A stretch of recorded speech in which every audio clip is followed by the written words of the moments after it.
Física avançada. Dualidade onda-partícula. Ondas de matéria.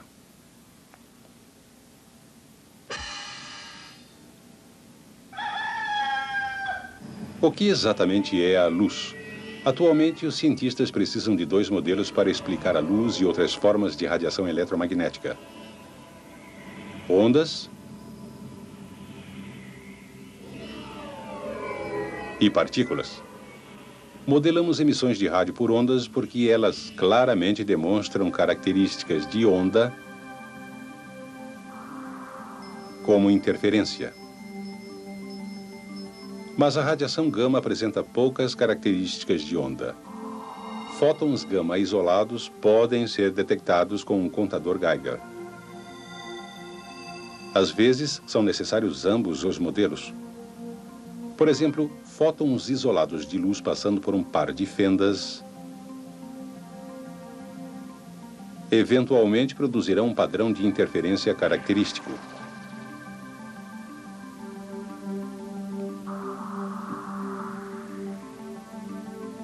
Mas qual é o percurso de cada fóton isolado? É grande a probabilidade de um único fóton atingir uma dessas linhas claras.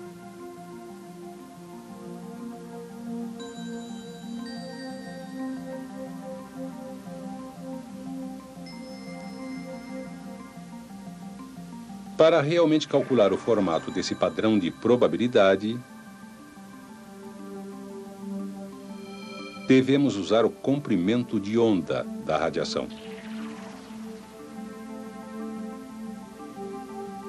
Alguns cientistas gostam de considerar a onda uma propriedade da partícula do fóton, útil para determinar seu percurso provável.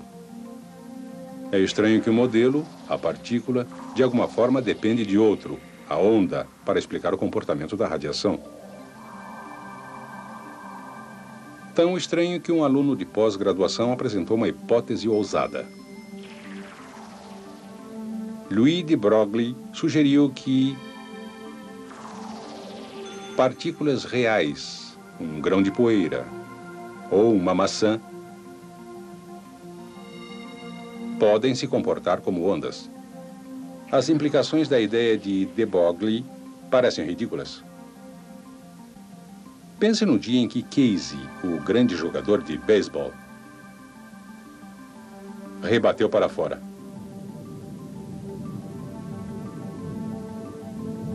Mas será que Casey rebateu mesmo para fora? Ou foi de Broglie? Partículas reais, mesmo quando muito pequenas, às vezes colidem. Se o bastão e a bola forem semelhantes a partículas, serão capazes de se ligar. Mas ondas podem passar diretamente uma pela outra. Se a bola e o bastão forem semelhantes a ondas, também poderão ser capazes de passar diretamente um pelo outro. Mas então foi realmente uma falha de Casey? Bem, de Broglie desenvolveu uma equação que ligou o comprimento de onda de uma partícula à sua massa e à velocidade.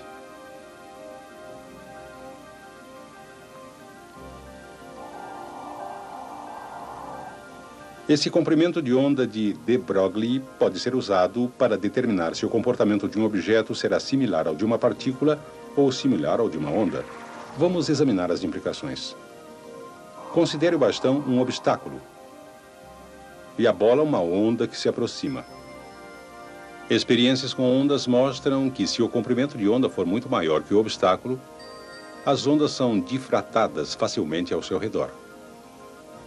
Nossa bola de onda se deflete ao redor do bastão e continua sem alteração.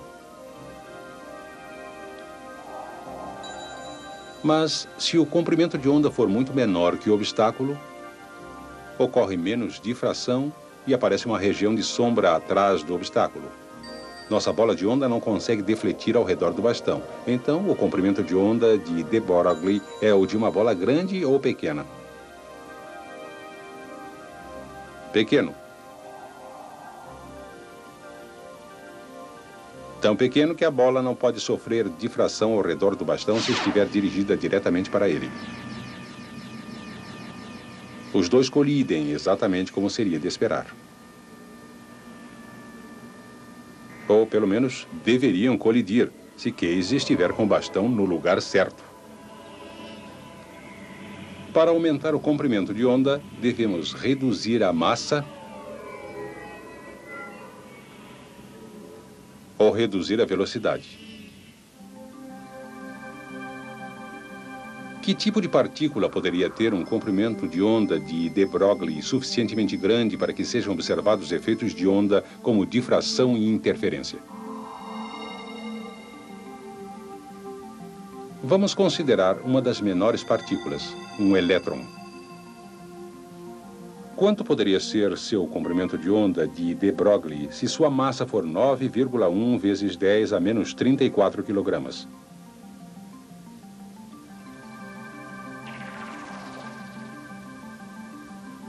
E ele se movimentar a 3 vezes 10 a sexta metros por segundo.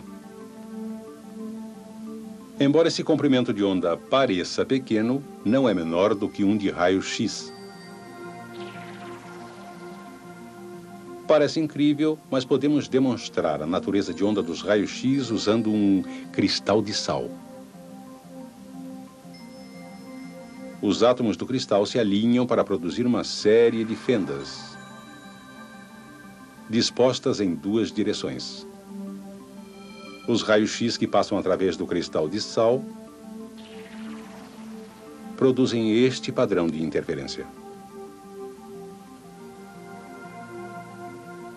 Elétrons poderiam mostrar uma prova de natureza de onda de alguma maneira?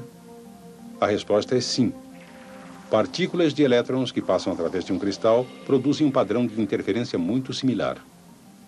Um elétron é uma partícula de matéria, porém tem características de onda, assim como o fóton também tem.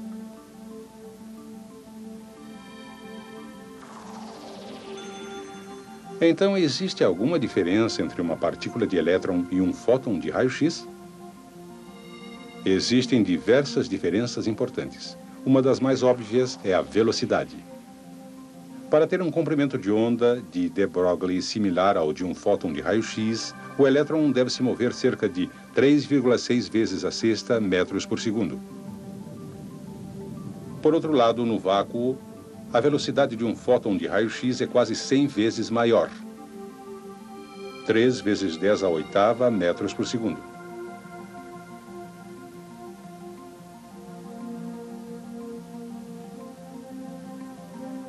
Outra diferença importante é a sua massa em repouso. O elétron tem uma massa em repouso de 9,1 vezes 10 a menos 31 quilogramas. Quando um fóton é barrado, é aniquilado.